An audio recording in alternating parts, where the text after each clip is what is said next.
Hola oyentes de Radio Sefaradi, bienvenidos nuevamente a esta sección de genealogía llamada El Buen Nombre y como siempre de la mano de Alejandro Rubinstein. ¿Qué tal, Alejandro?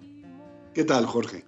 Bueno, hemos venido durante las últimas entregas desglosando qué nombre hay que poner a los niños, por qué hay que poner ese nombre, quién es el que se lo pone. Y vamos a seguir hablando un poco de esto, de algunos aspectos y de algunas palabras y definiciones que tú nos vas a explicar, teofóricos y bidenominacionales. Tú seguro que lo consigues pronunciar mejor. Es correcto, Jorge. Efectivamente, son dos formas de clasificar los nombres propios y bien vale la pena hacer un pequeño análisis sobre los mismos. En este caso vamos a iniciar con los nombres teofóricos, o algunas gentes llegan inclusive a decir nombre teóforo, que proviene naturalmente de la conjunción de dos vocablos griegos, teos, que se refiere a una deidad, y foros, que es un portador. Esto es, el portador de la deidad. Lo que sucede es de que en las culturas orientales, mesopotámicas y obviamente el Antiguo Oriente Próximo, se empleaba el nombre con mucha frecuencia asociado a una fórmula divina. Esta costumbre la encontramos no tanto en nuestros patriarcas, que ya los hemos analizado, sino que va apareciendo en la cultura egipcia. Resulta ser que habían faraones que recibían sus nombres en función a la alusión que realizaban sobre sus dioses. En este caso, por citar algunos nombres, está el de Ra, el de Tot o el de Amón. Y de esta suerte se podían hacer algunas fórmulas. Por ejemplo, el caso de Ramsés, que significa en el antiguo egipcio aquel que fue engendrado por Ra. O el caso de Tutankamón, que tiene evidentemente la fórmula Tot y la fórmula Amón, y él es la imagen viva de Amón.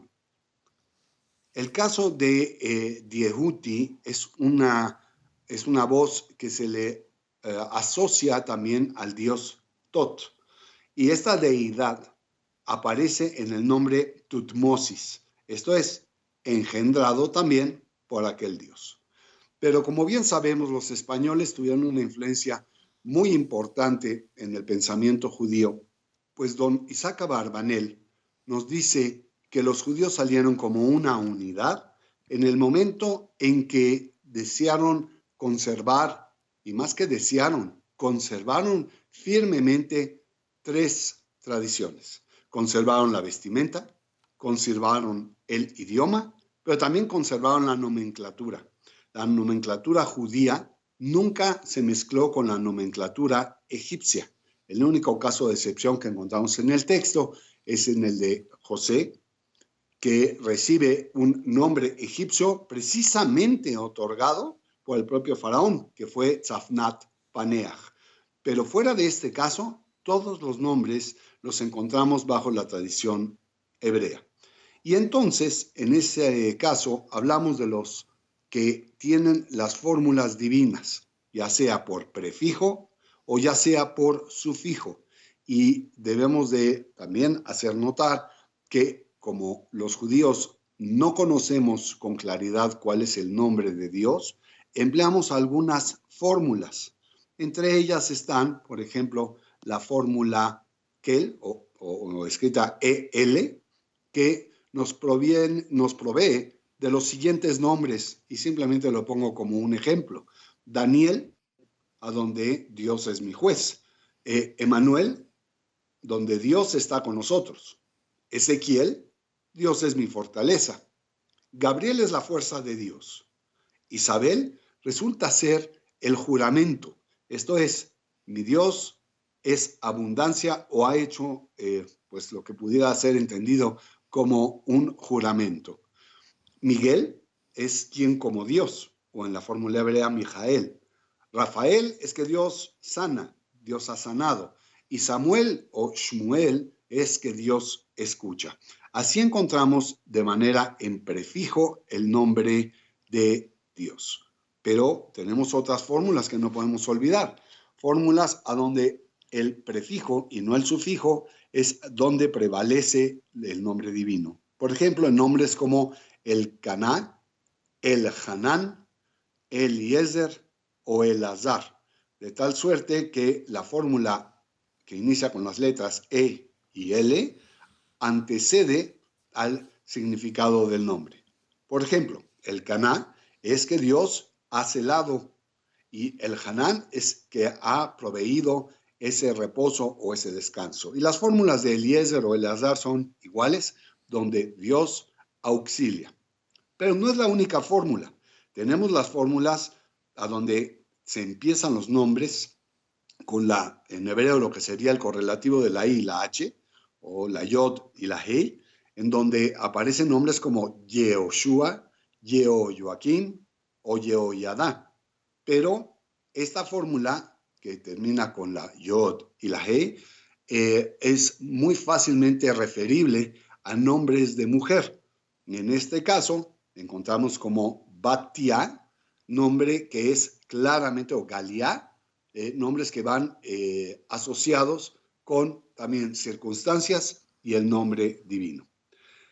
Hay nombres que también adoptó el pueblo de Israel sobre algunos dioses ya después del exilio babilónico, y esto es producto de la costumbre. Finalmente, cuando uno se asienta fuera de Israel, va uno adoptando fórmulas que no son comunes. Entonces, Abías es un nombre que se refiere a un dios babilónico y que le reconoce que es su padre. O el muy conocido nombre Nabucodonosor, que hace una referencia naturalmente hacia al rey o al gobernante de la época. Isbaal es el hombre de Baal, y también existía ese nombre, ya no se utiliza con mucha frecuencia en el pueblo de Israel. Se han preguntado muchas veces los pensadores si el poner el nombre de Dios puede ser borrado. Ese es un tema muy delicado en el pueblo de Israel. Como no podemos conocerlo efectivamente, pues entonces borrarlo sería una acción muy sencilla. Sin embargo, no lo es así, porque hay algunas fórmulas que en alguna otra entrega analizaremos que son permitidas para el empleo común de la voz divina. Por lo tanto, sí hay posibilidad de que se borren esos nombres porque no hacen una referencia clara a la deidad, sino que hacen una referencia a una de las características, cualidades o atributos de Dios que se han venido apersonando en el sujeto que porta el nombre. Así pues, entonces, no tenemos que, por decir algo, si hay una persona que porta el nombre de Odalia, pues no tenemos que tener especial cuidado en que si hay un error en su manera de escribir, tenga que ser borrado. Sin embargo, hay algunas personas que son excesivamente piadosas y procuran poner entonces un guión entre las letras Aleph y Lamed, o en su caso la E y la L, que vienen a separar y entonces a evitar que se contenga la fórmula divina dentro del nombre de un humano. Pues bien, hay otro tipo de características de nombres o clasificación. Y esta clasificación es cuando le ponemos a los hijos dos nombres y en algunos casos cuando estos dobles nombres pueden llegar a tener nombres de lugares o toponímicos. Trae esto un efecto importante, ya lo explicaremos. Los dos nombres es algo que no es común en el pueblo de Israel porque en ninguna de las escrituras encontramos que se haya empleado una bidenominación, una doble denominación de una persona. Claro que los escuchas me dirían, es que está equivocado Alejandro, porque pues Jacob también era Israel. Y es cierto, pero Jacob nunca utilizó el nombre bajo las dos fórmulas en una sola instancia, porque esto representaba distintas personalidades en este patriarca. Pero habemos algunas personas que sí tenemos doble nombre. Mi caso es el que porto un nombre común, como el de Alejandro, pero va seguido del nombre de Teodoro. Y esto es producto, pues, de un desacuerdo entre mis padres, donde uno quería poner el nombre de un antecesor y el otro quería poner el otro. Ante esta dificultad, se privilegió una fórmula y luego se le dio al otro padre la oportunidad. En este caso, mi primer nombre va en función a mi abuelo materno, y en el segundo caso, mi padre decidió el nombre de una tía que habíamos perdido en el Holocausto. Utilizar los dos nombres tiene mucha importancia, porque si en el momento del Brit Milá, de la circuncisión, se anuncia que esta persona tiene doble nombre, debe emplearse en todos sus eventos o en todos sus actos que tienen relevancia dentro del pueblo de Israel. ¿Y por qué tan importante esto? Pues porque si me pondré el ejemplo nada deseable de que yo quisiese divorciarme, al anotar mi nombre en el documento conocido como Get, si apareciera únicamente mi primer nombre, el nombre de Alejandro, y omitiésemos mi segundo nombre, que es el de Teodoro, aunque en hebreo se expresan de manera distinta, el hecho de no poner el segundo nombre hace que este divorcio sea total y absolutamente inválido. Es tan importante expresar y hacer notar el nombre de la persona que debemos ser muy cuidadosos, inclusive en las fórmulas que empleamos. ¿Y a qué me refiero? Pues muy sencillo. Si a una persona se nos ocurre ponerle un nombre que también va asociado a una toponimia, esto es, a un lugar, entonces vamos a estar en severos problemas. Déjenme explicarme. Les voy a poner dos ejemplos, el nombre de Natán Ababli o el nombre de Rubén Hebroni. En el primer caso, Natán nos queda claro que es un primer nombre, pero en la segunda fórmula a este nombre asociado nos habla de una zona de Babilonia y por lo tanto se pudiera entender que Natán es babilónico. Pero ¿qué sucede si la familia decidió ponerle este nombre simplemente por el reconocimiento de algún sabio que había estado en esa época y bajo ese nombre en ese lugar, en la época de la Mishnah o la Gemara, donde en la zona de Babel se desarrollaron grandes sabios? Pues entonces los padres deciden ponerle el nombre de Natán Ababli. Pero cuando viene algún acto importante dentro del pueblo de Israel, si Natán Ababli no utiliza la fórmula, la gente pensará que ni siquiera es la misma persona o, en su caso, que omite su verdadero origen. Y esto también tiene un efecto que en la Roma antigua, y mucho antes en el pueblo de Israel, pero en la Roma antigua, los abogados tenemos la costumbre de decir una frase en latín que es locus regit actum. El lugar rige al acto. Y en el caso de este nombre, pudiera ser que también rigiesen ciertas normas específicas para gente que viviese dentro de Israel y fueran nativos, o para gente que simplemente morase sin ser nativo en esa tierra.